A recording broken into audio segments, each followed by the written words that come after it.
Sunday అంటే మనకి గుర్తొచ్చేది నాన్ వెజ్, కానీ ఈరోజు స్పెషల్గా వెజ్ అండ్ నాన్ వెజ్ చేసాం. మా లంచ్లో ఏం చేసామో చూపిస్తాను, చూసేయండి. పులిహోర, ఇదైతే చింతపండుతో చేసామండి. టేస్ట్ అయితే సూపర్గా వచ్చింది.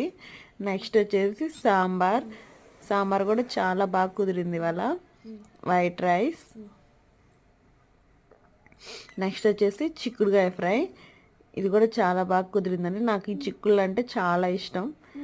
నెక్స్ట్ ముద్దపప్పు, దీంట్లో నెయ్యి వేసుకొని తింటే చాలా బాగుండిద్ది. ఇదైతే అందరికి ఇష్టమైందండి, చికెన్ బిర్యానీ. నెక్స్ట్ వచ్చేసి పెరుగు చట్నీ. నెక్స్ట్ వచ్చేసి టమాటా చట్నీ. ఇంకేముందండి, ఇవన్నీ ప్లేట్లో పెట్టేసుకొని తినేసేయడమే. ఇవాళ మీ లంచ్లో ఏం చేశారో కామెంట్ చేయండి. అలాగే మన వీడియో నచ్చితే లైక్ చేయండి, సబ్స్క్రైబ్ కూడా చేసుకోండి. బాయ్ అండి, నెక్స్ట్ వీడియోలో కలుద్దాం.